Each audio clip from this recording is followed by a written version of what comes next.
This is Paul again from 2012crossing.com, and I've been making a series on astrology for skeptics.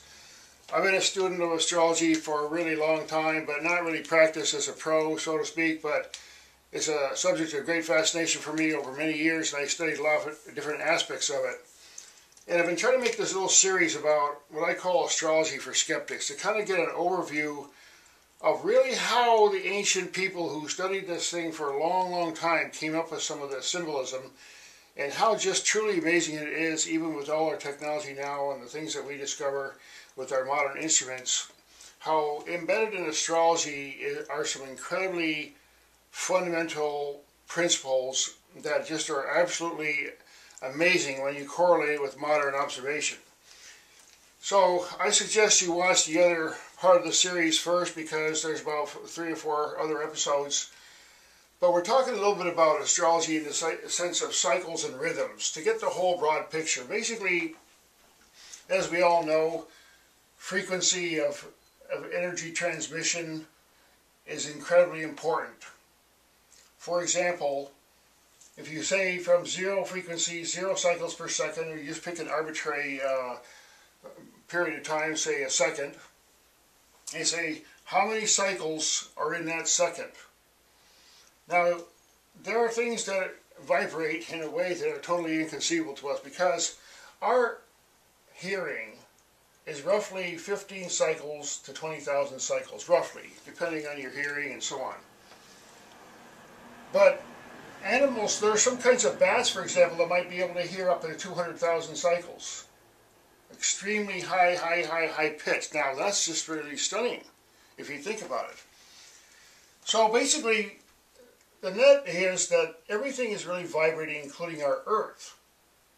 And because the Earth vibrates at a certain frequency, it entrains our brain. It synchronizes with all the rhythms, the circulation of our blood, the water, the electrical fields around us. All that has to function, and all that system that we take for granted, our life, our breathing, the automatic breathing that happens, the automatic blood circulation, the automatic heart thing that's going on constantly, the healing that's constantly going on, we take it for granted.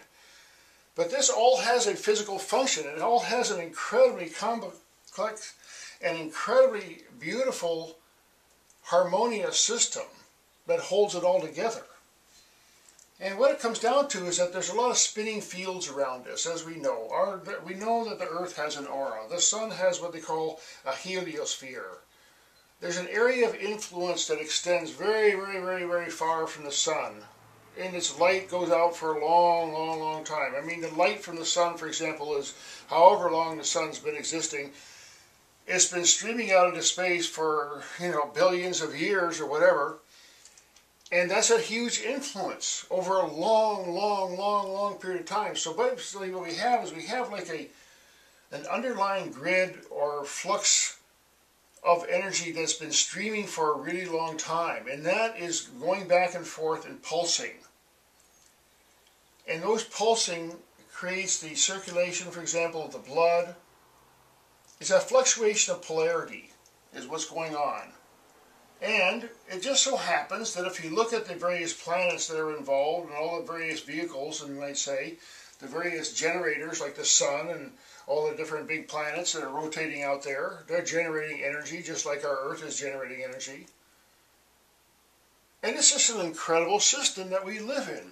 And I wanted to focus a little bit on just the first 4. We got the Sun, Mercury, and Venus.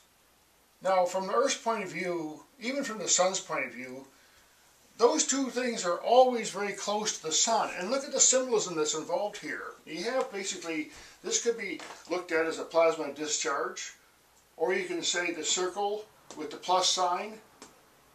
5, there's a cycle of 5 that's definitely related to Venus in the way it turns around, and the relationship with the Earth, Venus is 8 to 5, 1.6, the golden mean.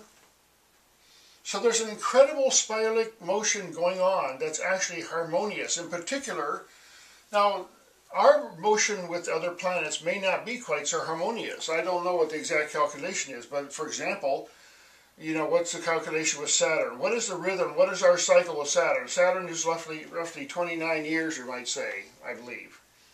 Something like that with their Earth. So you have that in relation to the 29 days or so of the cycle of the moon and so on. So you have a whole bunch of ratios that are going on. And this is what's really important in how our system works, because our blood circulation sure means an awful lot to our psychology. Our psychology is dependent on the circulation, the periodic motions, you see, of the blood, the heart, the electrical fields, the cells that we're in. And the concept of a nested egg here is another concept that you'll see in ancient tradition. Basically, you have this periodic motion. Like, for example, as the moon goes around our Earth, like in 29 times or whatever, as it goes around, our Earth wobbles just a tiny, tiny bit. So you have that little tiny motion in the middle of another motion, a bigger motion. Now, in this case, for example, the Earth is the big body and the moon is the small body. So this big body is moving a very small amount, but the small body is moving in larger and larger loops.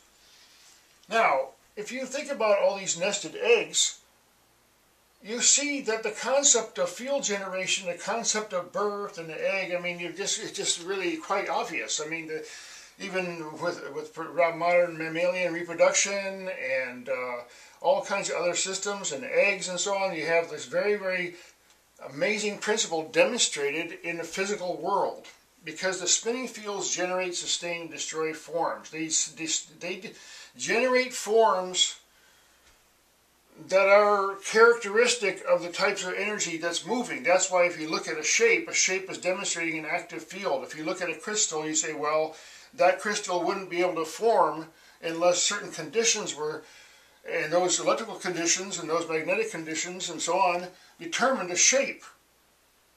That's why the circulation matters. That's why where we are, we go through a cycles. If we go through a certain arc, now if the spinning motion is absolutely even, absolutely smooth and harmonious, like the wind between Venus and the Earth, it's going to go on for thousands of years, exactly the same. Boom, boom, 1, 2, 3, 4, 5, 1, 2, 3, 4, 5, or so on. Now, something like that is a stable, long-term, accurate, predictable rhythm that the Mayans knew about and other cultures knew about.